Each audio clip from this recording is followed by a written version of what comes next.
அந்த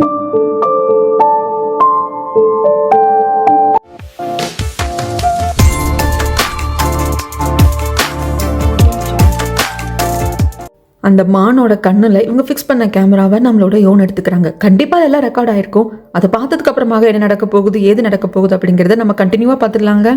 அதுக்கு முன்னாடி என்னோட வாய்ஸ் ஓவர் நரேஷன் ஸ்டோரியில பிடிச்சிருந்தா லைக் பண்ணிட்டு பாருங்க. அப்படியே உங்க ஃப்ரெண்ட் அண்ட் ஃபேமிலி கூடயும் ஷேர் பண்ணிக்கோங்க.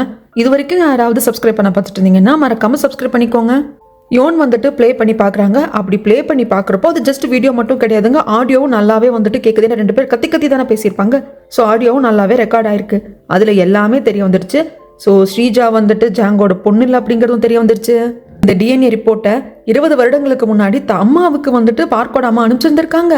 ஃப்ரம் அட்ரஸ் இல்லாமல் அனுப்பிச்சிருந்திருக்காங்க. அதை பற்றி என்ன ஏதுன்னு கேட்க போனப்போ தான் அம்மா இறந்து போயிருக்காங்க அப்படிங்கிறது இவனுக்கு தெரிய வந்திருக்கு. ஸோ நம்ம அம்மா மினி சாகிறதுக்கு பின்னாடியும் இந்த ரூனா தான் காரணமாக இருக்கா அப்படிங்கிற மாதிரி அவங்க ஒரு முடிவுக்கு வந்துடுறாங்க. அது மட்டும் இல்லாமல் இப்போ இந்த விஷயம் எல்லாம் முடிஞ்சதுக்கு அப்புறமாக இந்த ஸ்ரீஜா வந்து அந்த சோஃபா கடியில இருந்து அந்த பேப்பரையும் எடுப்பா. என்ன ரூனா சொல்லியிருப்பா, அங்கே தாண்டி மறைச்சு வச்சிருக்கேன், அதை போய் எடுத்து டிஸ்போஸ் பண்ணிட்டுன்னு சொல்லிட்டு அதை எடுத்து இவ கிழிக்கிறதையும் வந்துட்டு நம்ம யோன் பார்க்குறாங்க. ஸோ ஸ்ரீஜாக்கும் இந்த உண்மை தெரியும், நம்ம ஜாங்கோட பொண்ணு கிடையாது அப்படிங்கிற உண்மை. ஸோ இதெல்லாம் பார்க்குறப்போ நம்ம யோனுக்கு இது தெரிய வருது.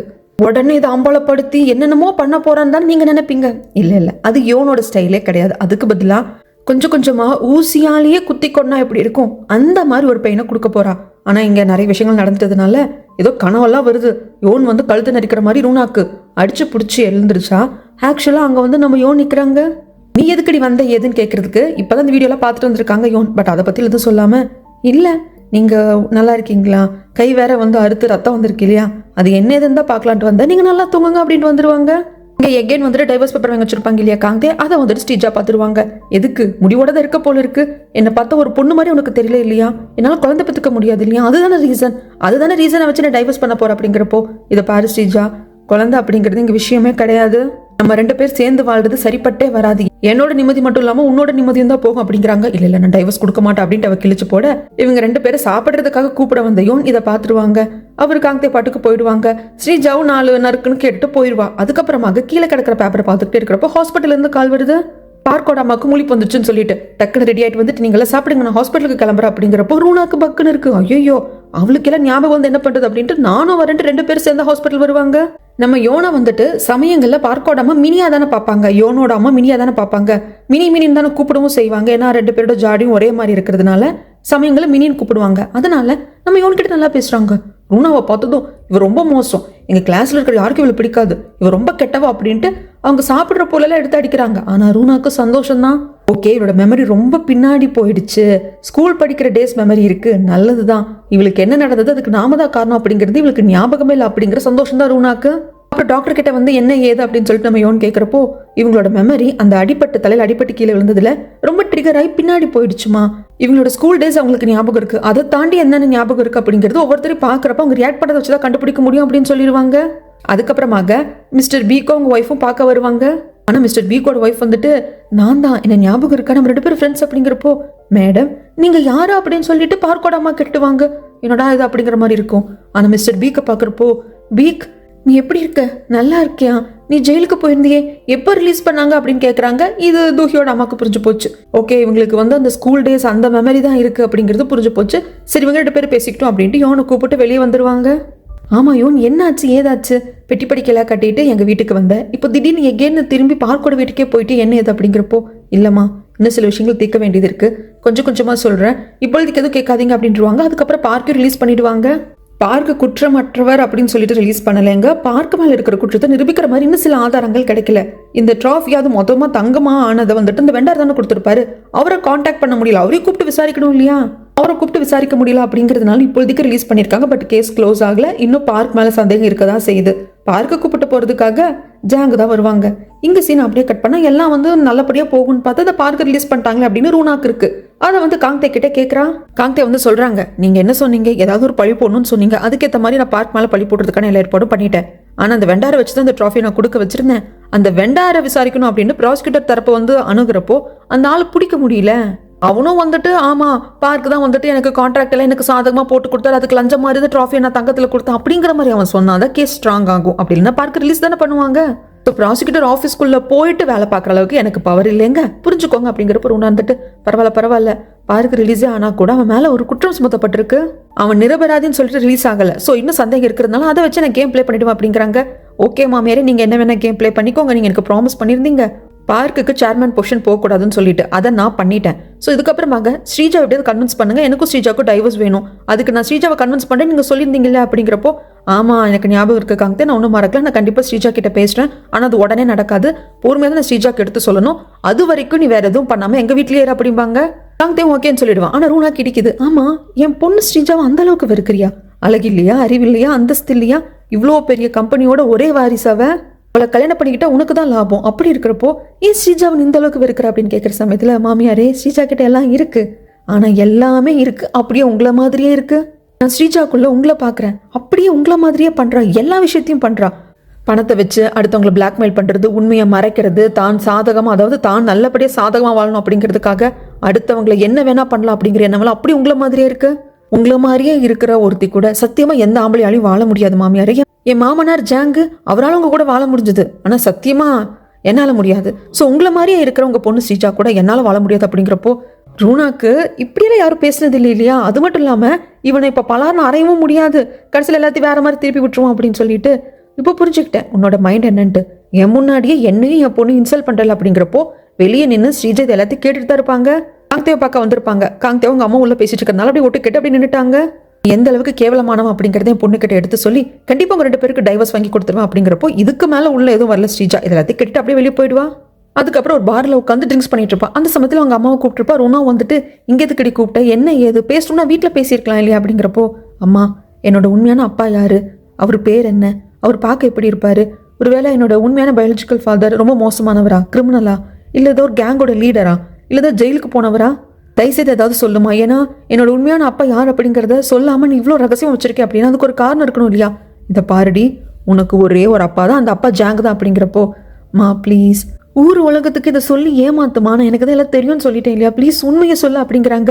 உண்மையை தானே சொல்லணும் தானே சொல்கிறேன், உன் அப்பா இறந்து போயிட்டாரு, அவர் இறந்து போனதுனால தான் அவரை பற்றி எந்த பிரச்சனை எடுக்கிறது இல்லை அப்படிங்கிறப்போ, ரொம்ப சேட். நான் என் அப்பா உண்மையான அப்பா உயிரோடு இருந்தால் அவரை போய் பார்க்கணும்னு நினச்சேன், ஏன்னா நான் அப்படியே உன்ன மாதிரி இருக்கேன் இல்லையா, அட்லீஸ்ட் என்னோட உண்மையான பயாலஜிக்கல் ஃபாதரை தெரிஞ்சு போய் பார்த்தா அவரோட குணம் ஏதாவது எனக்கு வர்றதுக்கு வாய்ப்பு இருக்கு இல்லையா? அவர் நல்ல மனுஷனா இருந்தா அட்லீஸ்ட் அவரோட ஏதாவது 1-2 குணம் எனக்கு வந்திருந்தா கூட என் வாழ்க்கை நல்லா இருந்திருக்குமே.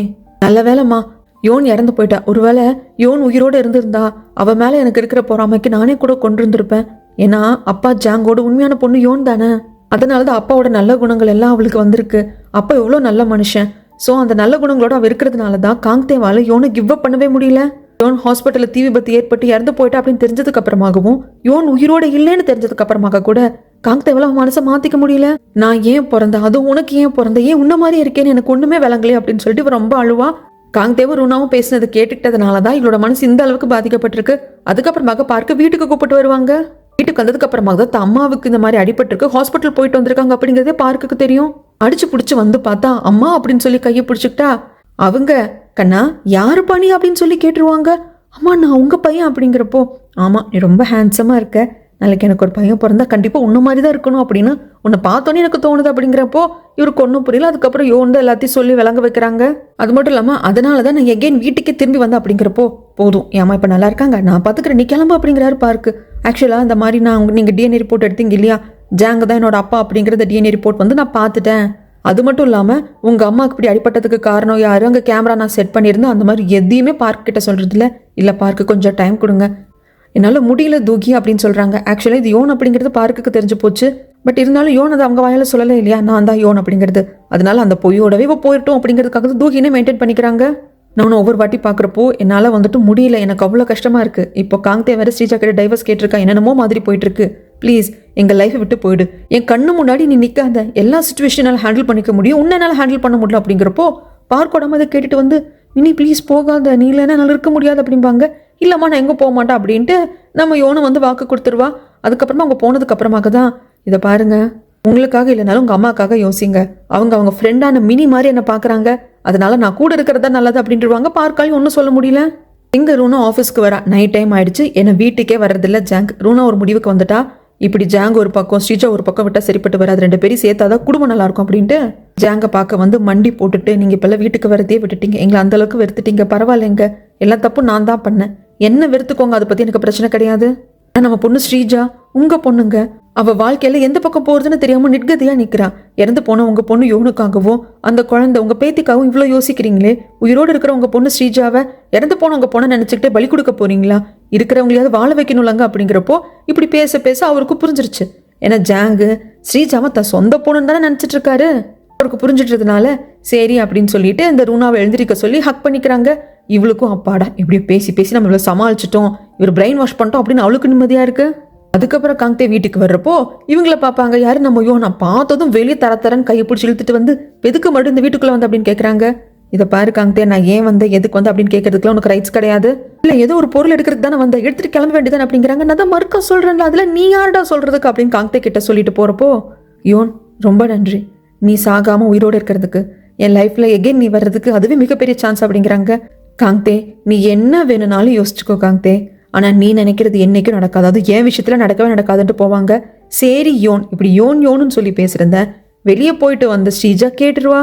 இவ்வளோ நாளைக்கும் யோன் மாதிரி பாக்குறதுக்கு தூகி இருக்கான்னு நினைச்சிட்டு இருந்தவளுக்கு அப்போ இது தூகியே கிடையாது யோன் தான் அப்படின்னு தெரிய வரப்போ ஆடி போயிடுறா. அவ்வளோதான். இதை கேட்டு ஸ்ரீஜாக்கு அதுக்கப்புறம் வீட்டுக்குள்ள போகிறதுக்கே மனசு வரல. ஓடி வந்து கார்லயே உட்காந்துட்டு அப்போ இது யோனா, யோனன் தானே காங்தே கூப்பிட்டா, அந்த தூகியும் யோன் அப்படிங்கிற மாதிரி தானே பேசினா, என்ன நடந்துட்டு இருக்கு? அப்போ இவ யோன் தானா, யோன் மாதிரி இருக்கிற தூகி இல்லையா அப்படின்ட்டு இவளால ஏத்துக்கவே முடியல. ஆக்சுவலி நம்ம இவனோட மனசுல என்ன தெரியுங்களா, ஸ்ரீஜா அப்போ ஜாங்கோட உண்மையான பொண்ணு இல்லை அப்படிங்கிறப்போ ஸ்ரீஜாவும் இவளும் ஹாஃப் சிஸ்டர் ஆகவே மாட்டாங்க, சம்பந்தமே இல்லை, ஸ்ட்ரேஞ்சர்ஸ். அப்போ நம்மளுக்கு பார்க் மாமா முறையும் ஆகாது. ஏன்னா ஸ்ரீஜாவும் யோனும் ஹாஃப் சிஸ்டர் இருந்தாதான் பார்க் வந்துட்டு மாமா முறையாகவும் கல்யாணம் பண்ணிக்க கூடாது. ஆனால் இப்போ அப்படி இல்லாத பட்சத்துல நான் பார்க்கோட வாழலாம், அவர் எனக்கு கொடுக்குற காதல கொஞ்சமாவது அவருக்கு நான் திருப்பி கொடுக்கலாம். கடைசியாக பார்க்கிட்ட ரொம்ப கடுமையாக நடந்துக்கிட்டு என்னால் உங்களை வந்து மனசில் ஏற்றுக்க முடியல அப்படி இப்படின்னு சொல்லிட்டு யோன் போனதுக்கான காரணமே அதுதான். ஸ்ரீஜாவும் நாமளும் ஹாஃப் சிஸ்டர் ஆச்சே, நாம் எப்படி பார்க்க கட்டிக்க முடியும்ட்டு. இப்போ அந்த உறவு முறையே இல்லை அப்படிங்கிறப்போ அப்போ நம்ம பார்க்கோட வாழ்றதுல தப்பு இல்லை அப்படின்னு சொல்லிட்டு தான் நம்ம யோனுக்கு தோணுது. அதுக்கப்புறம் ஜாங் அவங்க ஒய்ஃபான ரூனாவை வந்து இந்த இடத்துக்கு கூப்பிட்டு வராங்க. அஸ்தியில வச்சிருப்பாங்க இல்லையா, அந்த இடத்துக்கு கூப்பிட்டு வந்து நான் ஏற்கனவே இங்கே மன்னிப்பு கேட்டுட்டேன், எனக்கு மன்னிப்பு கிடைச்சதான்னு தெரியல, நீ மன்னிப்பு கேளு அப்படிங்கிறப்ப மண்டி போட்டு வந்துட்டு ரூனா மன்னிப்பு கேட்பா. இந்த மாதிரி நான் தப்பு பண்ணியிருந்தா மன்னிச்சிரு அது இதுன்னு சொல்லிட்டு இது எல்லாத்தையும் நம்ம யோன் பார்த்துருவாங்க. பார்த்த யோனுக்கு ஓஹோ அப்போ உங்க பொண்டாட்டியை கூப்பிட்டு வந்து மன்னிப்பு கேட்டுட்டு எகெயின் லைஃபை ஃபர்ஸ்ட்லேருந்து ஆரம்பிக்கலாங்கிற எண்ணமா, விட முடியாது அப்படின்ட்டு அந்த வீடியோவை ஜாங்கோட ஃபோனுக்கு அனுப்பிச்சிட்டாங்க. ஆனால் அவங்க நினைக்கிறாங்க ஜாங்கோட ஃபோன் ஜாங் கிட்ட இருக்குன்ட்டு. ஆனால் இல்லை, ஆஃபீஸில் அவர் டேபிள் இருக்கு. அப்பாவை பார்க்கறதுக்காக ஆஃபீஸ் வந்தவன் வீடியோ மெசேஜ் வரப்போ பாப்பா சவுண்ட் வரும் இல்லையா, அதை பார்த்தது என்ன வீடியோன்னு ஆன் பண்ணி பார்க்குறப்போ அதே வீடியோ தான். ஸ்ரீஜா வந்து உன்னோட பொண்ணு இல்லைன்னு ஜாங்கு கிட்ட இந்த ரிப்போர்ட்டை காட்ட போறேன் அது இதுன்னு சொல்லிட்டு அந்த வீடியோ ஃபுட்டேஜ் இருக்கு. அதை பார்த்தது உடனே டெலீட் பண்ணிட்டான். டெலீட் பண்ண கையோட கார் எடுத்துட்டு தள்ளி வந்ததுவா ஸ்ரீஜா. யார் அனுப்பிச்சது யார் இதை பண்ணியிருப்பாங்க? ஸோ நம்ம யோன் அவங்க ஃபோன்லேருந்து அனுப்பல போல இருக்குங்க. அவங்க ஃபோன் அவங்க நம்பராக இருந்திருந்தா இந்த நம்பர்ல இருந்து இந்த பேர்ல இருந்து தான் வந்திருக்கு அப்படின்னு தெரிஞ்சிருக்கும் இல்லையா. ஸோ வேற ஒரு ஃபோன் இதுக்குனே வச்சு அதுலேருந்து அனுப்பிச்சிருக்காங்க போல இருக்கு. அதனால தான் யோன் அனுப்பிச்சா அப்படிங்கிறது இந்த ஸ்ரீஜாக்கு தெரியவே இல்லை. யார் அனுப்பிச்சிருப்பா அப்படின்னு யோசிக்கிறப்போ காங்தே வந்துட்டு யோனன் கூப்பிட்டுருப்பாங்க இல்லையா தூக்கிய. ஸோ யோன் உயிரோடு இருக்கா, காங்தே யோனன் கூப்பிட்டுருக்கான் அப்படின்னா அப்போ எங்கிட்ட இருந்து பிரிகிறது எகெயின் யோன் கூட போய் சேர்றதுக்காக தான். அப்போ இதை காங்தே தான் பண்ணியிருப்பான் அப்படிங்கிற மாதிரி காங்தே மேலே இவளுக்கு கோவம் வருது. பார்க் வேறு ரிலீஸ் ஆகி வந்துட்டான். அவன் எகெயின் சேர்மன் ஆகிட்ட என்ன பண்ணுறது, ஏன்னா ஏபி ஃபுட்ஸ் சூப்பராக போயிட்டுருக்கு. சேர்மன் ஆகாமல் பார்க்க தடுக்கிறதுக்காக பழியெல்லாம் போட்டு பார்த்தாச்சு, அதுவும் பெருசாக நிற்கல. அப்படிங்கிறப்போ ஒரு முக்கியமான டைரக்டரை கூப்பிட்டு இதை பாருங்க, என்னதான் இருந்தாலும் பார்க் என் தம்பி தான், அவன் நல்லா இருக்கும்னு தான் நான் ஆசைப்படுவேன். பட் என்னதான் இருந்தாலும் பார்க் நல்ல பையன் தான், கண்டிப்பாக தப்பெல்லாம் பண்ணியிருக்க மாட்டான். அந்த வெண்டாவது தப்பு பண்ணியிருப்பான்னு வச்சுக்கோங்க. ஆனால் அந்த அளவுக்கு ஏமாலியாக இருக்கிறவன் எப்படிங்க கம்பெனி நடத்துவான் அப்படிங்கிற சமயத்தில் இது எல்லாத்தையும் கேட்ட அந்த டைரக்டர், புரியுது மேடம் நீங்கள் சொல்கிறது, பட் இப்போது சேர்மனாக இருக்கிற ஜாங் உங்கள் ஹஸ்பண்டாலையும் வந்துட்டு நல்லபடியாக கம்பெனி ரன் பண்ண முடியாது, ஏன்னா அவர் ஸ்டேபிளாக இல்லை, நான் பதவி விலகிறேன் அப்படி இப்படின்னு சொல்லிட்டு இருக்காரு. அதனால நான் என்ன சொல்கிறேன்னா நீங்கள் சேர்மனாக வாங்களேன், உங்கள் மேலே எந்த ஒரு பிரச்சனையும் கிடையாது, எந்த ஒரு குற்றச்சாட்டும் கிடையாது, உங்கள் நேம் வந்து ரொம்ப கிளியராக இருக்குது. அது மட்டும் இல்லாமல் இறந்து போன சேர்மனோட மூத்த பொண்ணு நீங்கள், உங்களுக்கு அப்புறம் தான் பார்க்கே, ஸோ உங்களுக்கு எல்லாம் ரைட்ஸ் இருக்குல்ல. அப்படிங்கிறப்போ என்னது என்னையா அப்படின்னு சொல்லி கேட்குறப்போ இவளுக்கும் ஆசை வந்துருச்சு உனக்கு. அடடே இது நல்லா இருக்கே, நாம் இப்படி யோசிக்கவே இல்லையே, பேசாம நாம சேர்மேன் ஆயிடுவோம் அப்படின்ட்டு இவளே ஒரு முடிவுக்கு வந்துட்டா. ஸ்ரீஜா சேம கோவத்துல காங்தே வந்து பார்த்து, காங்தே என்ன தைரியம் தான் இப்படி பண்ணிருப்ப, எப்படிரா தூகி எப்படிரா யோன் ஆனா அப்படிங்கிறப்போ நீ எப்படி கண்டுபிடிச்ச அப்படிங்கிறாங்க. அப்போ அது உண்மைதான், அங்க இருக்கிறது தூகி கிடையாது யோன் தானே, என்னடா பண்ணீங்க, எப்படா உனக்கு அவதான் யோனுங்கிறது தெரியும் அப்படின்னு கேட்குற சமயத்துல ரீசெண்டாக தான் கண்டுபிடிச்சதாக சொல்றான். ஸோ 2 பேர் சேர்ந்து என்ன பிளான் பண்றீங்க, அவ யோன் அப்படின்னா தூகி அப்படிங்கிற போர்வையில இருக்கா, என்னையும் என் குடும்பத்தையும் அழிக்கிறதுக்காக தான் இத்தனையும் பண்ணிட்டு இருக்கா, இதுக்கெல்லாம் நீயும் தானே காரணம். ஆனா நீ ஒரு வாட்டி கூட யோனை மறக்கவே இல்லை, என்ன கல்யாணம் பண்ணிக்கிட்டே கூட வாழ்ந்தாலும் அவளை மறக்கவே இல்லை, உடம்பளவுல தாண்டா நீ என் கூட இருந்த, மனசளவில் நீ அவளை தானே காதலிச்ச. காங்தே நீ ஒரு வாட்டி ஒரு வாட்டி கூட எனக்கு காதலிக்கவே இல்லையா அப்படின்னு சொல்லி கேட்க இதுக்கு காந்தே கிட்ட இருந்து பதிலே வராது. சரி ஏதோ ஒன்று எப்படியோ கெட்டு அழிஞ்சு போகட்டும், ஆனால் நான் என் அப்பா ஜாங்கோட பொண்ணு இல்லை அப்படிங்கிறது அந்த யோனுக்கு தெரிஞ்சு போச்சு. அது எங்கள் அப்பா கிட்ட சொல்றதுக்கு அவள் முயற்சி பண்ணிட்டு இருக்கா. அது எப்படியாவது நீ தடுத்து நிறுத்து. எப்படி ஸ்ரீஜா கண்டுபிடிச்சா அப்படிங்கறது நம்மளுக்கு காட்டலைங்க. மேபி இந்த வீடியோ வந்த நம்பர் ஏதாவது ட்ராக் பண்ணி அது யாரு என்ன அப்படிங்கறத காசு கொடுத்து கண்டுபிடிச்சாலும் அப்படிங்கிறது நம்மளுக்கு தெரியாது. ஆனா கண்டுபிடிச்சிட்டா, யோன் தான் அனுப்பிச்சிருக்கா அப்படிங்கிறது. ஸோ என் அப்பாவுக்கு அதை சொல்றதுக்கு அவ முயற்சி பண்ணிட்டு இருக்கா. நீ தயவுசெய்து யோனை தடுத்து நிறுத்து. அப்புறம் நீ ஒரு வாட்டி சொன்னியே எனக்குள்ள என் அம்மாவை பாக்குறேன்னு சொல்லிட்டு, நான் என் அம்மாவை விட மோசம். அவ மட்டும் என் அப்பா கிட்ட என்னோட உண்மை என்ன, நான் அவரோட பொண்ணு இல்லை அப்படிங்கறத சொல்ல போனான்னு வச்சுக்கோ, அவ்வளவுதான், அவளை கொன்னுடுவேன். அந்த யோனுக்கு எதுவும் ஆகக்கூடாது, உன்னோட ஆறுயிர் காதலிக்கு எதுவும் ஆகக்கூடாது, நான் போய் அவளை தடுத்து நிறுத்து அப்படின்ட்டுருவாங்க. யோனோட அம்மா அவங்க மூத்த பொண்ணுக்கும் அந்த வேங்குக்கும் கல்யாணம் பண்ணலாம் அப்படிங்கிற முடிவுக்கு வந்துட்டாங்க. கல்யாண பத்திரிக்கைலாம் அடிச்சிட்டாங்க. அதை காங்கத்தையோட அம்மா கிட்டே கொண்டு வந்து காட்டுறாங்க, வேங்கோட அப்பா கிட்டேயும் காட்டுறாங்க. ஏன்னா அவங்க மூத்த பொண்ணு பிரெக்னெண்டா இருக்கா இல்லையா, ஸோ கல்யாணத்தை ரொம்ப தள்ளி போட வேண்டாம் அப்படின்னு சொல்லிட்டு அதெல்லாம் இப்போ 2 பேரும் நல்லா தான் இருக்காங்க. இது தூகியோட அம்மா வீட்டில் தான் இருக்காங்க, நல்லாவும் பார்த்துக்கிறாங்க. அவங்க 2 பேரோட லைஃபும் சந்தோஷம் தான் முக்கியம் அப்படிங்கிற முடிவு எடுத்துட்டாங்க. ஆனால் என்னதான் இருந்தாலும் நாங்கள் பையனை பெற்றவங்க, எங்களுக்கு இவ்வளோ பணம் கொடுக்கணும் அவ்வளோ கொடுக்கணும் அப்படிங்கிறப்போ, அப்படியா அப்படிங்க கல்யாணத்துக்கே வர வேண்டாம், அவங்களே போய் நான் ரெஜிஸ்டர் மேரேஜ் பண்ணிக்க சொல்லிக்கிறேன், பத்திரிக்கை கொடுங்க அப்படிங்கிறப்போ பொசுக்குன்னு கோவப்பட்டா எப்படி, பரவாயில்ல நம்ம குழந்தைங்க தானே நல்லா இருந்துட்டு போட்டோம் அப்படின்னு விட்டுருவாங்க. அதுக்கப்புறமாக பக்கத்தில் ஒரு கார்டனுக்கு கூப்பிட்டு வந்திருப்பாங்க பார்க்கோட அம்மாவை நம்ம யோன். அந்த சமயத்தில் எனக்கு காஃபி வேணும் வாங்கிட்டு வரியா மினி அப்படிங்கிறப்போ, இல்லை நான் உங்களை எப்படி தனியாக விட்டு போவேன், நம்ம வீட்டுக்கு போகிறப்ப குடிச்சிக்கலாம். இல்லை எனக்கு இப்போவே வேணும், அது என்கிட்ட ஃபோன் இருக்கே, நீ தானே சொல்லியிருக்கே ஃபோன் எப்படி ஆப்ரேட் பண்ணணும்னு சொல்லிட்டு, எனக்கு பயம் வந்து உனக்கு கால் பண்ணுறேன் அப்படிம்பாங்க. நீ எனக்கு கால் பண்ண அப்படிங்கிறப்போ, சரி இங்கே உட்காரணுமா நான் போயிட்டு வந்துடுறேன் அப்படின்ட்டு காஃபி வாங்குறதுக்காக இவங்க போயிடுவாங்க. அப்போ அங்கே சில ஸ்கூல் பசங்க விளாண்டுட்டு இருப்பாங்களா, அதை பார்த்ததும் ஐயோ என் பையன் பார்க்குக்கு ஸ்கூல் விட்ட டைம் ஆச்சே, இன்னைக்கு உனக்கு மிட் டேர்ம் எக்ஸாம் ஆச்சே, ஸ்கூல் விட்டுருப்பாங்களே உன்னை கூப்பிட போகணுமே அப்படின்ட்டு அவங்க பாட்டுக்கு எழுந்து போயிடுவாங்க. காஃபி வாங்கிட்டு வந்து பார்த்தோம் நாங்கள் அவங்க காணோம் அப்படின்னதும், ஃபோன் அங்கே இருக்குது அப்படின்னு தெரிஞ்சதும், ஐயோ அம்மா எங்கே போனாங்கன்னு தெரியாமல் அங்கே இங்கே ஓடி தேடி அலைஞ்சிட்டு இருப்பா. அந்த சமயத்தில் கால் பண்ணி சொல்லிடுவா பார்க்குக்கு, இந்த மாதிரி அம்மாவை நான் கார்டனுக்கு கூப்பிட்டு வந்திருந்தேன், அவங்க எங்கே போனாங்கன்னு தெரியலன்னு சொல்லிட்டு. அவர் ஒரு பக்கம் தேட இவங்க ஒரு பக்கம் தேட விழுந்து பிடிச்சி அடிச்சு வீட்டுக்கு போயிருக்காங்களான்னு பார்க்கலான்னு வரப்போ மேடு சொல்லுவாங்க உள்ளதான் கிச்சனில் தான் இருக்காங்க அப்படின்னு சொல்லிட்டு. அங்கே வந்து பார்த்தா பார்க்கோட உட்காந்து சாப்பிட்டுட்டு இருப்பாங்க.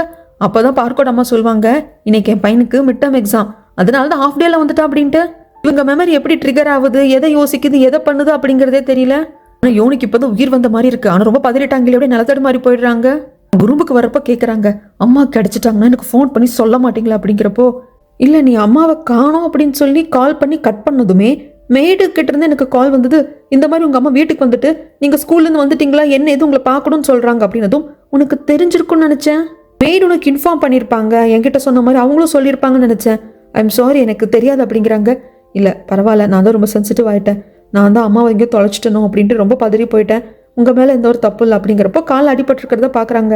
மருந்தெல்லாம் போட்டு விடுறப்போ பார்க்குற இவனுக்கு என்ன தோணுது அப்படின்னா, அது ஏன் நல்லவங்களே கஷ்டப்படுறாங்க, நீங்கள் ஒரு நல்ல சோல், உங்களுக்கு ஒரு நல்ல லைஃப் பார்ட்னர் கிடைக்கல, எந்த அளவுக்கு காதலை கொடுக்குறீங்களோ அதையே நீங்கள் ரிசீவ் பண்ணல, ஏன் தூகி இறந்து போனா, உங்கள் கூட வாழ்கிறதுக்கு அவளுக்கு கொடுத்து வைக்கல அப்படின்னு சொல்கிறதா, இல்லை எனக்காக அவள் வாழ்க்கையும் சேர்த்து கொடுத்துட்டு போயிருக்கான்னு சொல்கிறதான்னு எனக்கு தெரியல. உங்களை எவ்வளோ கஷ்டப்படுத்துகிறேன், எவ்வளோ பொய் சொல்கிறேன், நான் நிறைய பொய் சொல்கிறேன் மறைக்கிறேன் அப்படிங்கிறத நீங்கள் கண்டுபிடிச்சதுக்கு அப்புறமாக கூட எப்படி என்கிட்ட இவ்வளோ நல்ல விதமாக நடந்துக்கிறீங்க அப்படின்னு மனசுக்குள்ளேயே சொல்லிட்டே தான் பார்க்க பாப்பா. இவர் மருந்தெல்லாம் போட்டுட்டு பேண்டேட் எல்லாம் ஒட்டிட்டு கிளம்பலாம் அப்படிங்கிறப்போ, நான் வந்து அம்மாவை நான் தொலைச்சிட்டணும் அப்படின்ட்டு தான் ரொம்ப கஷ்டப்பட்டேன், அம்மாவை நல்லபடியாக பார்த்துப்பேன்னு உங்களுக்கு ப்ராமிஸ் பண்ணி கொடுத்துருக்கேன், பட் நான் மிஸ்டேக் பண்ணிட்டேன் சாரி அப்படிங்கிறப்போ, இதை பாருமா நீ ஒன்றே அம்மாவை பார்த்துக்கிற நர்ஸ் கிடையாது, இங்கே நீ இரு அப்படின்னு உன்னை கம்பல் பண்ணுறதுக்கு எனக்கு எந்த ஒரு ரைட்ஸும் கிடையாது, உனக்கு என்ன தோணுதோ அதை பண்ணு அப்படிங்கிறாங்க. நீங்கள் ஓகேன்னு சொன்னால் நான் அம்மா கூட இந்த வீட்லேயே இருந்துட்டுமா அப்படின்னு கேட்குறப்ப பார்க்குக்கு என்ன பதில் சொல்கிறதுன்னு தெரியல, அவர் பாட்டுக்கு போயிடுவார். நம்ம யோனுக்கு என்னன்னா, பார்க்கோட அம்மா கூட இருந்து அவங்க நல்லபடியாக பார்த்துக்கிறதுக்காகவாது இந்த வீட்லேயே நம்ம இருந்துடலாமா, அப்படியாவது நம்ம பார்க் கூட இருக்கலாமா அப்படிங்கிற அளவுக்குலாம் யோசிக்கிறாங்க. அவங்க பார்க்க ரொம்ப லவ் பண்ண ஆரம்பிச்சிட்டாங்க. ஆனால் என்ன நிறைய பேருக்கு திருப்பி கொடுக்க வேண்டியது இருக்கே, அதெல்லாம் முடிச்சதுக்கு அப்புறம் தான் இவங்க லைஃப்பை பற்றி யோசிக்க முடியும். அதுக்கப்புறமாக ஸ்வீட்ஸ் எல்லாம் வாங்கிட்டு சந்தோஷமா ரூனா வரா, ஏன்னா அடுத்த சேர்மேன் ஆகலாம் அப்படிங்கிற அளவுக்கு அந்த முக்கியமான டேரக்டர்லாம் நம்பிக்கை கொடுத்துட்டாரு இல்லையா.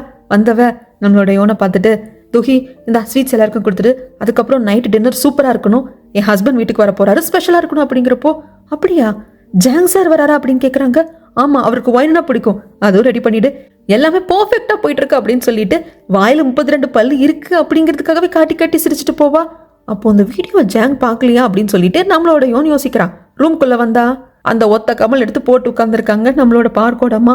எதுக்கடி போட்ட கழட்டடி அப்படிங்கிறப்போ, ஏன் உனக்கு வேணுமா, உன்னோட தான் கொடுத்துடுறேன், ஆனால் ரூனா இதே மாதிரி ஒன்று மினியும் வச்சிருந்தாலே, அப்போ 2 பேரும் ஒரே மாதிரி வாங்கியிருக்கீங்களா அப்படிங்கிறப்போ, கழட்டு அப்படின்னு சொல்லி இங்கே பிச்சு பிடிங்கி கழட்டிகிட்டே இருக்கிறப்போ சோர்ந்து போய் ஸ்ரீஜா ஒரு ரூமுக்கு வர சமயத்தில் பார்க்க பாப்பா ஏன் ரொம்ப டல்லாக டயர்டாக இருக்கு அப்படிங்கிறப்போ, மாமா லைஃப்பில் நம்ம நினைக்கிறதுல நினைக்கிற மாதிரி போகாது, நம்ம சரி பண்ணி போக வைக்கவும் முடியல அப்படிங்கிறப்போ இப்படி தான் மாமா உடம்பும் சோர்ந்து போயிடும். அண்ட் தென் என்னால் புரிஞ்சுக்க முடியுது, சேர்மேனாக பதவி ஏற்க வேண்டியவங்க எல்லாம் இப்படி இப்படியே மாறிடுச்சுல அப்படிங்கிறாங்க. அதை பற்றி நான் பேச விரும்பல ஸ்ரீஜா அப்படிங்கிறப்போ, ஆனால் எனக்கும் உனக்கும் ஒரு ஒத்துமை இருக்கு மாமா. இந்த குடும்பத்தில் வந்து பிறந்ததுனாலும் என்னமோ தெரியல, என் லைஃபும் சரி உன் லைஃபும் சரி விளங்காமையே போயிடுச்சு. நம்ம மேரேஜ் லைஃப்லையும் லக்கி கிடையாது. இவங்கெல்லாம் பண்ணுற பாவங்களை பொதி சுமக்கிற கழுதைகளாக தான் மாமா நம்ம இருக்கோம் அப்படின்னு சொல்லிட்டு ரூம்குள்ளே வந்துடுவா. பின்னாடியே காஃபி கொடுக்கறதுக்காக யோன் வருவாங்க. காஃபி வச்சுட்டு போக பார்க்குறப்போ ரகசியங்கள் நிறைய தெரிஞ்சு வச்சு நல்லா மெயின்டைன் பண்ணுற போல இருக்கு அப்படிங்கிறப்போ யோன் திரும்பி, புரியல ஸ்ரீஜா என்ன சொல்ல வர அப்படின்னு கேட்குறாங்க. என்ன சொல்ல வர அப்படிங்கிறது உனக்கு நல்லாவே புரியும். என்னோட ரகசியங்கள் யாருக்காவது தெரிஞ்சது அப்படின்னா அந்த ரகசியத்தை அடுத்து அவங்க பேசவே விடாத மாதிரி நான் பண்ணிடுவேன். என்ன ஸ்ரீஜா பண்ணுவேன்? கொன்னுடுவியா? கண்டிப்பாக கொன்னுடுவா. நான் அதுக்கு முன்னாடி எந்த அளவுக்கு அவங்க தெரிஞ்சு வச்சிருக்காங்க அப்படிங்கிறத நான் தெரிஞ்சுப்பேன். இன்னைக்கு என் அப்பாவோட ஃபோனுக்கு ஏதோ வீடியோ ஃபைல் நீ அனுப்பிச்சிருந்த போல இருக்கு. ஆனால் ஃபோன் என் அப்பாட்ட இல்லை, அவர் ஆஃபீஸில் விட்டு போயிட்டாரு. நான் தான் பார்த்தேன், அதை டெலீட்டும் பண்ணிட்டேன். என் அப்பாவோட ஃபோனை நான் தூக்கியும் வீசிட்டேன். ஸோ இதுக்கப்புறம் இப்படி ட்ரை பண்ணாத, அப்புறம் என்ன வேணால் நடக்கலாம், உன் உயிருக்கு நான் உத்தரவாதம் இல்லை அப்படிங்கிறப்போ நம்ம இவனுக்கு சிரிப்பு வந்துடும். என்ன ஸ்ரீஜா மிரட்ரியா? சரி, அந்த வீடியோ ஃபைலை பார்த்ததும் டெலீட் பண்ணி ஃபோனையே தூக்கி போடுற அளவுக்கு உனக்கு ஏண்டாமா பயம் வந்தது? அப்படி உங்கள் அப்பா பார்க்கக்கூடாத விஷயம் அதில் இருந்ததா? ஆமாம், ஒரு பைத்தியக்கார பொம்பளை என்னமோ கத்தியிருந்த அந்த வீடியோ ஃபைலில், எனக்கு அது பிடிக்கல அப்படிங்கிறாங்க. சரி, அது உங்கள் அப்பாவுக்கு ஒரு வேலை பிடிக்கலாம் இல்லையா அப்படிங்கிறப்போ, இதை பாரு, எகேன் அந்த வீடியோவை வச்சு ஏதாவது என் அப்பா கிட்ட போட்டு காட்டலான்னு ஏதாவது பண்ணேன்னு வச்சுக்கோ, என்ன கொன்னுடுவியா? பண்ணாலும் பண்ணுவேன், ஏன் நான் பண்ண மாட்டேன்னு நினைக்கிறியா? இதை பாரு ஸ்ரீஜா, உங்ககிட்ட ஒரு வீக்னஸ் இருக்குது, ஒரு ரகசியம் இருக்குது, அது நீ வெளியே வரக்கூடாதுன்னு நினைக்கிற அப்படின்னா அந்த ரகசியம் தெரிஞ்ச நபர்கிட்ட மண்டிக்கிட்டு கண்ணீர் விட்டு ப்ளீஸ் என்னை விட்டுருங்கன்னு பெக் பண்ணணும். எப்படி பண்ணணும்? பெக் பண்ணணும். அதை விட்டுட்டு மிரட்டக்கூடாது. நீ மிரட்டி ப்ரொவோக் பண்ணுறப்போ எனக்கு இன்ட்ரெஸ்டிங்காக இருக்குது. ஆல்ரெடி நான் என் ரிவெஞ்சே இன்ட்ரெஸ்டிங்காக தான் எடுத்துகிட்டு இருக்கேன். இன்னும் இன்ட்ரெஸ்டிங்காக கொண்டு போகிறதுக்கு நீயே எனக்கு வழிவகுத்த மாதிரி ஆகிடும். சரி, காஃபி ஆறுது, காஃபி குடிச்சிட்டு தெம்ப என்ன பண்ணலான்னு யோசி அப்படின்னு சொல்லிட்டு வெளியே வர்றப்போ, ஸ்ரீஜா கண்டிப்பாக உன்னை கொள்ள வேண்டியன்னு மனசுக்குள்ள நினச்சிக்கிறான். இங்கே ஜாங் வீட்டுக்கு வந்துட்டாரு, எல்லாரும் ஒன்றா உட்காந்து சாப்பிட்டாச்சு. அதுக்கப்புறம் புருஷனும் பொண்டாட்டியும் யார் ஜாங்குனா உட்காந்து ஒயின் குடிச்சிட்டு இருப்பாங்க. என்னங்க, என்னாலும் உங்களை இழக்கவே முடியாதுங்க, அது எத்தனை வருஷம் ஆனாலும் சரிங்க, எப்போ நீங்கள் கூடவே இருக்கணுங்க அப்படிங்கிறப்போ எப்படி இருக்கும் நம்ம யோனுக்கு கேட்குறப்போ, யோன் டக்குன்னு வந்து வச்சுச்சோ நான் உங்களை டிஸ்டர்ப் பண்ணிட்டேன் அப்படிங்கிறப்போ ஜாங்க ஒன்றும் இல்லாமல் உட்கார அப்படிம்பாங்க. ஆக்சுவலாக உங்கள் 2 பேரும் பார்க்குறப்ப எனக்கு ரொம்ப பொறாமையாக இருக்குது. உங்களுக்கு கல்யாணமாக எவ்வளோ வருடங்கள் ஆச்சு, கிட்டத்தட்ட பேரம்பேத்தியே நீங்கள் எடுக்க போகிறீங்க. ஆனால் அப்படி இருந்தால் கூட நேற்று தான் கல்யாணமான மாதிரி லவ்வர்ஸ் மாதிரி எவ்வளோ ஜாலியாக இருக்கீங்க.